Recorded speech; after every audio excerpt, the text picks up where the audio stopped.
जय श्री कृष्णा, राधे राधे। भगतजनों, आज मैं आप सबको शनिवार व्रत की कथा सुनाऊंगी और इसी के साथ शनिवार व्रत की विधि और नियम भी जानेंगे। यदि ज्योतिष शास्त्र की माने तो हमारे जीवन पर ग्रहों का विशेष प्रभाव माना जाता है। ऐसे में अगर शनि ग्रह, जिनका नाम सुनते ही लोग डर जाते हैं, अगर वह ग्रह अशांत हो जाएं तो जीवन में समस्याएं शुरू हो जाती हैं।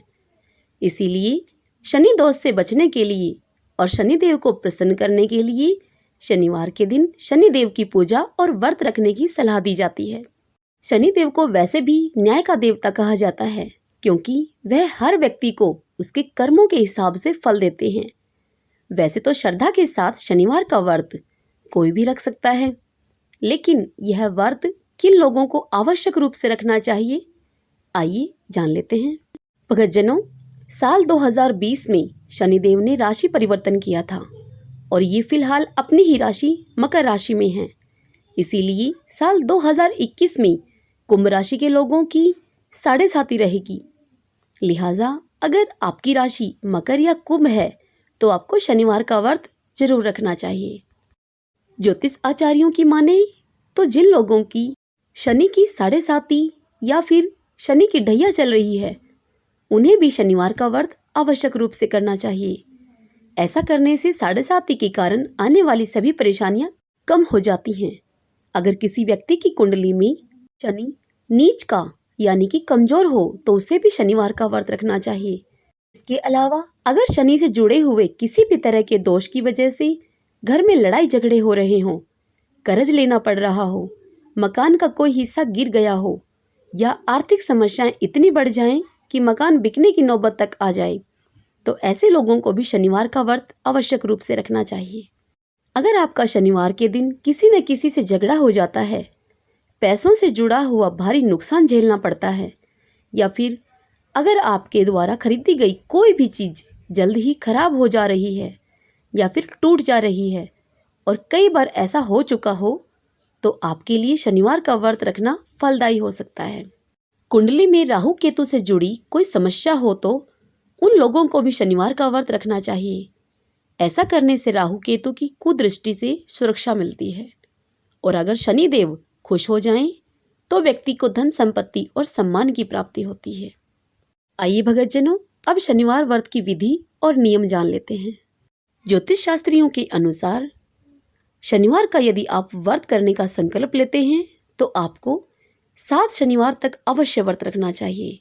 शनिवार का व्रत रखना शुरू करना चाहते हैं तो शुक्ल पक्ष के पहले शनिवार से व्रत करना आरंभ करें। हालांकि अगर आप श्रावण मास में शनिवार का व्रत प्रारंभ करते हैं तो उसका विशेष लाभ मिलता है। शनिवार के दिन ब्रह्मा मुहूर्त में उठकर स्नान आदि करने के बाद पीपल के पेड़ में जल अर्पित करें। फिर शनिदेव की मूर्ति पर काला वस्त्र, फूल, काला तिल, धूप व तेल अर्पित करें। फिर पीपल के पेड़ के तने पर सूत का धागा 7 बार परिक्रमा करके बांध दें। इसके बाद शनिदेव के मंत्र का उच्चारण करें। आप लोहे की वस्तु, धन आदि का भी दान कर सकते हैं। इससे हर परेशानी दूर होती है। काली चीजों का दान श्रेष्ठ है। शनिवार व्रत के दौरान नमक नहीं खाना चाहिए। इस दिन नीले, बैंगनी या काले रंग के कपड़े पहने। शनिवार का व्रत करने वाले लोगों को शनिदेव के साथ ही शिव जी और हनुमान जी की भी पूजा करनी चाहिए। इस दिन शनि स्तोत्र का पाठ करना भी विशेष फलदायक सिद्ध होता है। भगतजनों, यह तो थे शनिवार व्रत के विधि और नियम। आइए अब शनिवार व्रत की शनिदेव भगवान की कथा सुनते हैं। सब बोलें शनिदेव भगवान की जय। ओम शनिश्चराय नमो नमः। एक समय सूर्य, चंद्रमा, मंगल, बुध, बृहस्पति, शुक्र, शनि, राहु और केतु, इन ग्रहों में आपस में झगड़ा हो गया कि हम सब में से बड़ा कौन है। सब अपने आप को बड़ा कहते थे। जब आपस में कोई निर्णय न हो सका तो सब के सब आपस में झगड़ते हुए इंद्र के पास गए और उससे जाकर कहने लगे कि आप देवताओं के राजा हैं, इसलिए आप हमारा न्याय करके हमें बतलाइए कि हम 9 ग्रहों में से सबसे बड़ा कौन है। राजा इंद्र उनका यह प्रश्न सुनकर घबरा गए और कहने लगे कि मुझ में यह सामर्थ्य नहीं है जो किसी को बड़ा या छोटा बता सकूं। मैं अपने मुख से कुछ नहीं कह सकता हूँ। हाँ, एक उपाय हो सकता है। इस समय पृथ्वी पर राजा विक्रमादित्य दूसरों के दुखों का निवारण करने वाले हैं, इसलिए तुम सब मिलकर उनके पास जाओ, वही तुम्हारे दुखों का निवारण करेंगे। देवराज इंद्र की यह बात सुनकर 9 ग्रहों के देवता चलकर भूलोक में राजा विक्रमादित्य की सभा में जाकर उपस्थित हुए और अपना प्रश्न राजा के सामने रख दिया। राजा विक्रमादित्य उनकी बात सुनकर बड़ी चिंता में पड़ गए कि मैं अपने मुख से किसको बड़ा और किसको छोटा बताऊं। जिसको छोटा बताऊंगा वही मुझ पर क्रोध करेगा। परंतु उनका झगड़ा निपटाने के लिए उन्होंने एक उपाय सोचा। राजा विक्रमादित्य ने सोना, चांदी, कांसा, पीतल, शीशा, रांगा, जस्ता, अभ्रक और लोहा 9 धातुओं के 9 आसन बनवाए। सब आसनों को क्रम से सोना सबसे पहले और लोहा सबसे बाद में बिछाए गए। इसके बाद राजा ने सब ग्रहों से कहा कि आप सब अपने अपने आसनों पर विराजमान होइए। जिसका आसन सबसे आगे है वह सबसे बड़े और जिसका आसन सबसे पीछे है वह सबसे छोटे जानिए। क्योंकि लोहा सबसे पीछे था और वह शनिदेव का आसन था, इसीलिए शनिदेव ने समझ लिया कि राजा ने मुझको छोटा बना दिया है। इस पर शनिदेव को बड़ा ही क्रोध आया और वह कहने लगा, हे राजा विक्रमादित्य, तुम मेरे पराक्रम को नहीं जानते। सूर्य एक राशि पर 1 महीना, चंद्रमा 2.25 दिन, मंगल 1.5 महीना, बृहस्पति 13 महीने, बुध और शुक्र 1-1 महीने, परंतु मैं एक राशि पर 2.5 साल या फिर 7.5 साल तक रहता हूँ। बड़े बड़े देवताओं को भी मैंने भीषण दुख दिया है। हे राजन, सुनो, राम जी को 7.5 आई तो उन्हें वनवास हो गया और रावण पर 7.5 आई तो राम और लक्ष्मण ने सेना लेकर लंका पर चढ़ाई कर दी और रावण कुल का नाश हो गया। हे राजा, अब तुम सावधान रहना। तब राजा विक्रमादित्य कहने लगे कि जो कुछ मेरे भाग्य में होगा देखा जाएगा। और उसके बाद अन्य ग्रह तो प्रसन्नता के साथ अपने अपने लोक को चले गए, परंतु शनिदेव बड़े क्रोध के साथ वहां से गए। कुछ काल व्यतीत होने पर जब राजा को 7.5 की दशा आई तो शनिदेव घोड़ों के सौदागर बनकर अनेक सुंदर घोड़ों के सहित राजा विक्रमादित्य की राजधानी में आए। जब राजा ने सौदागर के आने की खबर सुनी तो अपने अश्वपाल को अच्छे अच्छे घोड़े खरीदने की आज्ञा दे दी। अब राजा के अश्वपाल ने अच्छी अच्छी नस्लों के घोड़े देखे और जब उनका मूल्य जाना तो वह यह सुनकर चकित हो गया और तुरंत ही राजा को खबर दी। राजा उन घोड़ों को देखकर अच्छा सा घोड़ा चुनकर सवारी के लिए चढ़ गया। राजा के घोड़े के पीठ पर चढ़ते ही घोड़ा जोर से भागा। घोड़ा बहुत दूर तक एक बड़े घने जंगल में जा पहुंचा। हाँ, घने जंगल में राजा विक्रमादित्य को छोड़कर वह घोड़ा अंतर्ध्यान हो गया। इसके बाद राजा अकेला ही जंगल में भटकता फिरता रहा। बहुत देर के बाद राजा ने भूख और प्यास से दुखी होकर भटकते भटकते एक ग्वाले को देखा। वहां ग्वाले ने राजा विक्रमादित्य को प्यास से व्याकुल देखकर उन्हें पानी पिलाया। राजा की उंगली में एक अंगूठी थी। राजा ने वह अंगूठी निकालकर प्रसन्नतापूर्वक उस ग्वाले को दे दी और शहर की ओर वह राजा विक्रमादित्य चल दिया। राजा अब शहर में पहुंचकर एक सेठ की दुकान पर जाकर बैठ गया और अपने आप को उज्जैन का रहने वाला तथा अपना नाम राजा विक्रमादित्य ने विका बताया। सेठ ने उसको एक कुलीन मनुष्य समझकर जल आदि पिलाया। भाग्यवश उस दिन सेठ की दुकान पर बिक्री बहुत अच्छी हुई। तब सेठ ने राजा विक्रमादित्य को एक भाग्यवान पुरुष समझकर भोजन कराने के लिए अपने साथ अपने घर ले गया। भोजन कराते समय राजा ने आश्चर्य की बात देखी। वहां पर राजा विक्रमादित्य ने देखा कि खूंटी पर हार लटक रहा है और वह खूंटी उस हार को धीरे धीरे निगल रही है। भोजन करने के बाद कमरे में आने पर जब सेठ को कमरे में हार नहीं मिला तो सबने यही निश्चय किया कि इस विका के सिवाय इस कमरे में और कोई नहीं आया, अतः अवश्य ही इसी ने वह हार चुराया है। परंतु विका ने कहा कि हार तो मैंने नहीं लिया है। इस पर 5-7 आदमी इकट्ठे होकर उसको फौजदार के पास ले आए। फौजदार ने उसको राजा के सामने उपस्थित कर दिया और कहा कि ये आदमी तो भला प्रतीत होता है, चोर मालूम तो होता नहीं, परंतु सेठ का कहना है कि इसके सिवाय और कोई उसके घर में आया ही नहीं, अवश्य ही चोरी इसी ने की है। तब राजा ने आज्ञा दी कि इस आदमी के हाथ पैर काटकर चौरंगिया बना दिया जाए।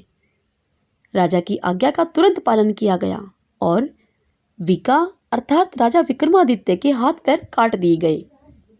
इस प्रकार कुछ काल व्यतीत होने पर एक तेली उसको अपने घर ले गया और कोल्लू पर उसको बिठा दिया। विका उस पर बैठा हुआ अपनी जबान से बैलों को हाँकता रहा। शनि की दशा समाप्त हो गई और एक रात को वर्षा ऋतु के समय चौरंगिया बना हुआ राजा विक्रमादित्य मल्हार राग गाने लगा।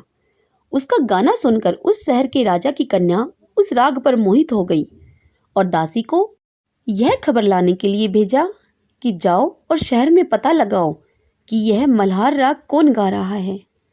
दासी सारे शहर में फिरती फिरती क्या देखती है कि तेली के घर में चौरंगिया राग गा रहा है।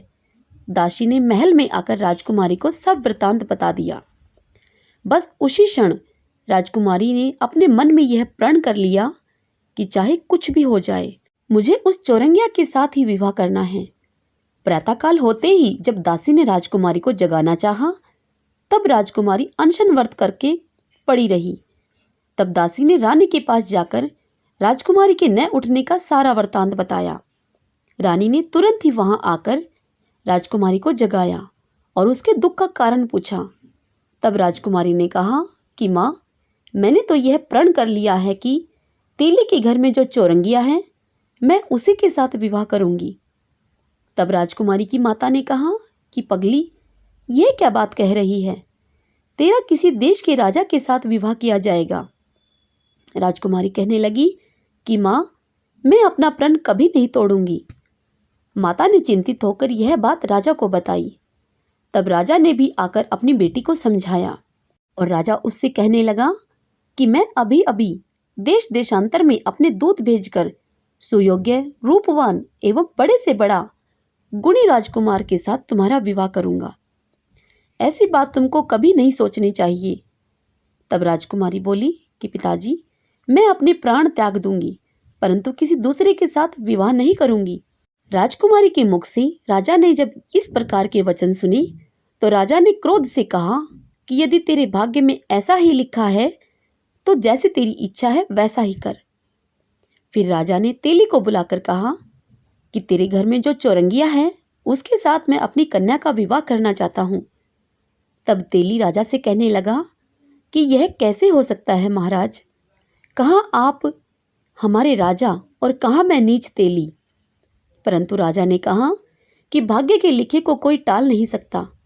अपने घर जाकर विवाह की तैयारी करो। राजा ने उसी समय तोरण और बंधनवार लगाकर अपनी राजकुमारी का विवाह चौरंगिया विक्रमादित्य के साथ करवा दिया। रात्रि में जब विक्रमादित्य और राजकुमारी महल में सोए, तब आधी रात के समय शनिदेव ने विक्रमादित्य को स्वप्न में दर्शन दिए और शनिदेव कहने लगे कि राजा, कहो, मुझको छोटा बतलाकर तुमने कितना दुख उठाया। राजा ने शनिदेव से क्षमा मांगी। तब शनिदेव ने प्रसन्न होकर विक्रमादित्य को हाथ पैर दे दिए। तब राजा विक्रमादित्य ने कहा कि महाराज, मेरी प्रार्थना स्वीकार करें। हे शनिदेव, जैसा दुख आपने मुझे दिया है, ऐसा किसी और को मत देना। तब शनिदेव ने कहा कि तुम्हारी यह प्रार्थना मुझे स्वीकार है। जो मनुष्य मेरी कथा सुनेगा या फिर कहेगा, उसको मेरी दशा में कभी किसी प्रकार का दुख नहीं होगा। और जो नित्य ही मेरा ध्यान करेगा या चींटियों को आटा डालेगा, उसके सब मनोरथ मैं पूर्ण करूंगा। उसके सभी मनोरथ पूर्ण होंगे। इतना कहकर शनिदेव अपने धाम को चले गए। राजकुमारी की आंखें जब खुली, तो उसने राजा के हाथ पांव देखे, तो उसे बड़ा ही आश्चर्य हुआ। राजकुमारी को जगा हुआ देखकर राजा विक्रमादित्य ने उसे अपना समस्त हाल कहा और बताने लगा कि मैं उज्जैन का राजा विक्रमादित्य हूँ। यह बात सुनकर राजकुमारी अत्यंत ही प्रसन्न हुई। प्रातःकाल राजकुमारी से उसकी सखियों ने जब पूछा, तो राजकुमारी ने अपने पति का सारा वृत्तांत अपनी सखियों को सुना दिया। तब सबने प्रसन्नता प्रकट की और कहा कि ईश्वर ने आपकी मनोकामना पूर्ण कर दी। जब उस सेठ ने यह सुना तो वह विक्रमादित्य के पास दौड़ा दौड़ा आया और राजा विक्रमादित्य के पैरों में गिरकर उनसे क्षमा मांगने लगा कि आप पर मैंने चोरी का झूठा आरोप लगाया, अतः आप मुझको जो चाहे दंड दे दें। तब राजा विक्रमादित्य बोले कि मुझ पर तो शनिदेव का कोप था, इसी कारण यह सब दुख मुझको प्राप्त हुआ। इसमें तुम्हारा कोई दोष नहीं है, तुम अपने घर जाकर अपना कार्य करो। तब वह सेठ बोला कि मुझे तभी शांति मिलेगी जब आप मेरे घर चलकर प्रीतिपूर्वक वहां भोजन करेंगे। राजा विक्रमादित्य ने कहा, जैसी आपकी मर्जी हो वैसे ही करेंगे हम। और फिर उस सेठ ने अपने घर जाकर अनेक प्रकार के सुंदर व्यंजन अपनी पत्नी से बनवाए और राजा विक्रमादित्य को प्रतिभोज करवा दिया। जिस समय वह भोजन कर रहे थे, एक अत्यंत ही आश्चर्य की बात सबको वहां दिखाई दी। जो खूंटी पहले हार निगल गई थी, वह हार अब वह खूंटी उगल रही थी। जब भोजन समाप्त हो गया तो सेठ ने हाथ जोड़कर बहुत सी मोहरें राजा विक्रमादित्य को भेंट की और कहा कि मेरे श्री कंवरी नाम की एक कन्या है, उसका पाणी ग्रहण आप करें। इसके बाद सेठ ने अपनी कन्या का विवाह राजा के साथ कर दिया और राजा विक्रमादित्य को बहुत सा दान दहेज आदि दिया।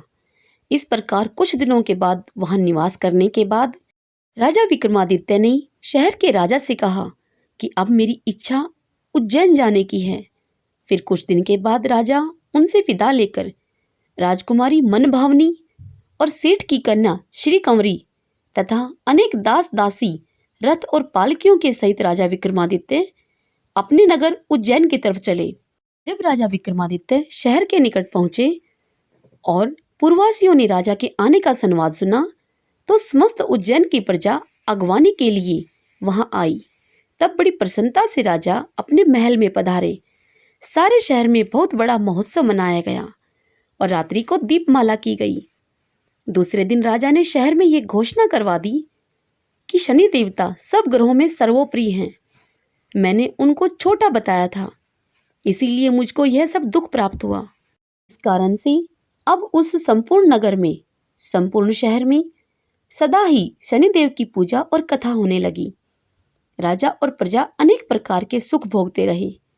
जो कोई भी शनिदेव की इस कथा को पढ़ता है या सुनता है, उसके शनिदेव की कृपा से सब दुख दूर हो जाते हैं। शनिदेव की कथा को व्रत के दिन अवश्य पढ़ना अथवा सुनना चाहिए। ओम शनिश्चराय नमो नमः। सब बोलें शनिदेव महाराज की जय। आइए भगतजनों, अब शनिदेव की आरती सुनते हैं। जय जय श्री शनिदेव भक्तन हितकारी, सूरज के पुत्र प्रभु छाया में तारी। जय जय श्री शनिदेव भक्तन हितकारी, श्याम अंक वक्र दृष्ट चतुर्भुजधारी। नीलांबर धारी नाथ गज की असवारी। जय जय श्री शनिदेव भक्तन हितकारी, किरीट मुकुट शीश रजत दीपत है लिलारी। मुक्तन की माला गले शोभित बलिहारी। जय जय श्री शनिदेव भक्तन हितकारी, मोदक मिष्ठान पान चढ़त है सुपारी। लोहा तिल तेल उड़द महिषी अति प्यारी। जय जय श्री शनिदेव भक्तन हितकारी, देव धनुज ऋषि मुनि सुमिरन नर नारी। विश्वनाथ धरत ध्यान शरणन है तुम्हारी। जय जय श्री शनिदेव भक्तन हितकारी, जय जय श्री शनिदेव भक्तन हितकारी। सूरज के पुत्र प्रभु छाया में तारी। जय जय श्री शनिदेव भक्तन हितकारी। सब बोले शनिदेव महाराज की जय। भगतजनों, यदि आपको यह शनिदेव व्रत कथा और यह जानकारी आपको अच्छी लगी हो तो इस वीडियो को लाइक अवश्य करें और खूब शेयर करें और पुण्य कमाएं। जय श्री कृष्णा। राधे राधे।